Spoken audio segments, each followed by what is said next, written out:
like interacting with the audience more. I like having more of you, having more of me.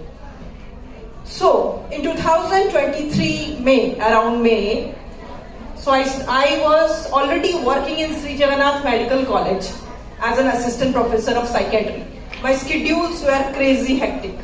3 OPDs in a week and almost 50 patients per day. And I was traveling from Puri to Bhubaneswar as I stayed in Bhubaneswar. So I was doing to and fro from Puri to Bhubaneswar around 3 to 4 times a week.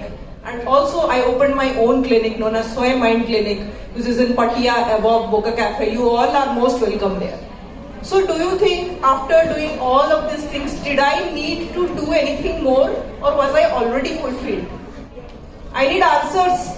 This is not a talk where I'm just sharing my experiences with you all. I'm here to learn from you all. So I need answers. Do you think after doing all this, a woman needs to do more? Sky is the limit. Yes. And why does a woman need to do more when she's already doing so much? Satisfied. Yes, ma'am said satisfaction. Any other answer? To raise knowledge. Sky is the limit. Sky is the limit. Sky is the limit. Yes, I love this. Please, a big round of applause. Saris can wait. This speech will never come again. You will always have those saris. So please give me 15 minutes. It's going to change your life. Okay, so now I have the attention of all sari purchasers. Okay, so ma'am told sky is the limit. But then how much is your limit? As ma'am already said, keep striving, keep doing, keep believing in yourself. So then, despite of my crazy hectic schedules, I decided to participate in TIGP Mrs. India. My family members were like, what? Are you mad? You are seeing so many patients, you are traveling, you don't have a time for the family, and now you want to do this? So everybody was against. No one said, go do it. Why? Because they were thinking of me, they were caring of me. Sometimes your limitations come in the form of care, especially from your family, from your spouse. So, no, that is too much for you, don't do that, don't do this.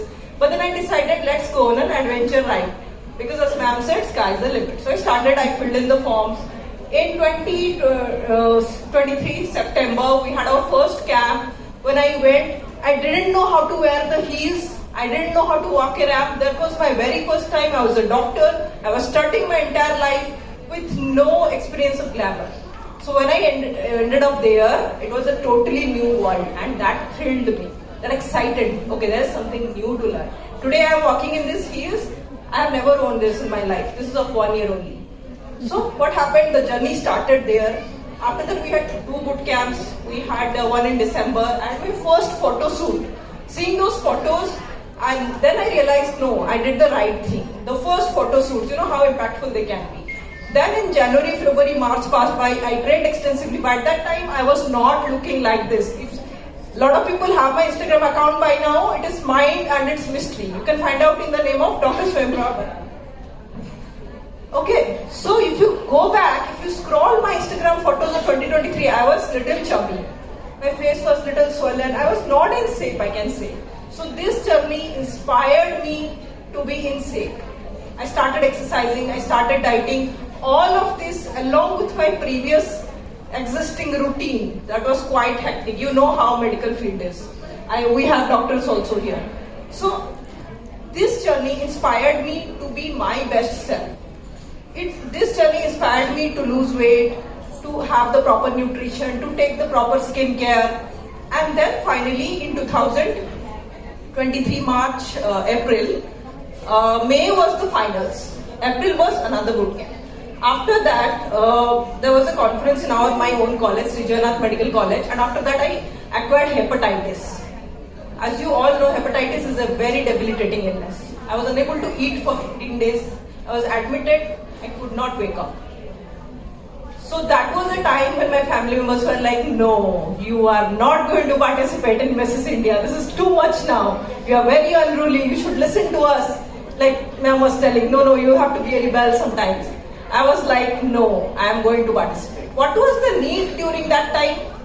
I could have easily given up. But what is the need to do things despite your setbacks, despite your illnesses? Any answers? Physical Passion, fitness. yes. Yes, please, a big cheers for her. Clapping, please. Passion. Now I am coming to my topic, passion, compassion and purpose of life. My passion is mental health.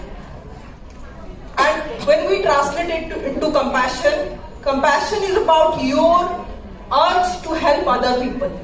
So all the patients I treat, all the people I advise, that is my compassion. And both of them combined is my purpose of life. That is transforming lives around.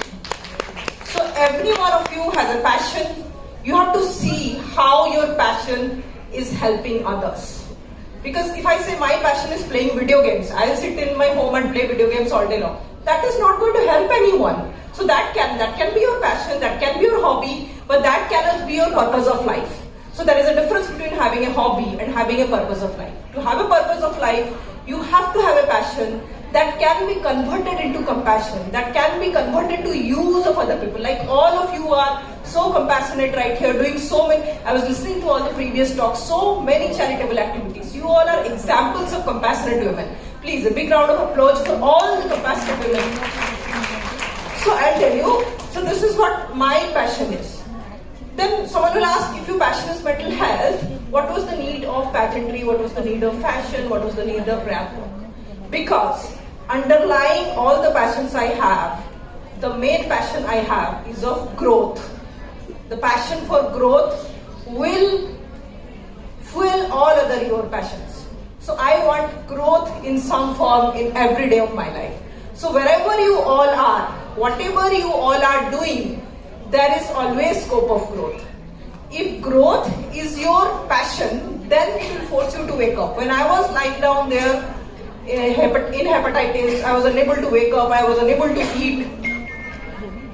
The one passion that helped me wake up from the bed was the passion for growth. Mrs. India was a one step ahead growth for me, and I could not skip it at any cost. So I went there and I won the first runner-up title and I won the Glamorous People's Choice Award. And today I am here in front of the crown and the SAS. I dedicate this crown to all the hardworking women out here. This crown doesn't belong to me, it belongs to all of you. As I represent India, recently I would like to tell you another announcement. I was selected to represent India in Mrs. International, which is a pageant in USA. But seeing my exceptional interviewing skills, they have upgraded me now to Mrs. Universe. And I am going to represent India in Mrs. Universe in Philippines in September. So as I represent India, whom will I be representing? I will be representing all of you. The hard-working Indian women, the resilient Indian women who are passionate not only about their personal lives, but also their professional lives, also their growth. So today, as I conclude my talk, I would suggest you all, I would request you all to please find that scope of growth. Wherever you are or wherever you are, there is always something more that we can do. Something growth. So when you have that passion of growth and you convert that into compassion, that how my passion is going to benefit other people. Because life, as ma'am said, you cannot do everything on your own. Love and belongingness are not luxury, they are our basic needs. So to bring that on, we have to find ways to connect to each other, to help each other. There is a lot that every one of us can do. Do you imagine? This room is full of around 100, 200 if I am not wrong, compassionate women, 300 compassionate women. Do you imagine how much difference it can make? Inner Will is already doing a lot, as I saw, but you all can do more. Every beggar in the street needs our attention. Every poor girl asking for food needs our attention. If we are sitting with all our power and impact at our home, it is not going to help anyone. So please, all the powerful ladies out here, please I urge you to use your power, to use your impact in whatever ways are possible. We all can do a lot of difference. If this room full of 300 committed, compassionate women move out in the world and try to do every little things that the society needs, we will have a changed world tomorrow. Thank you so much.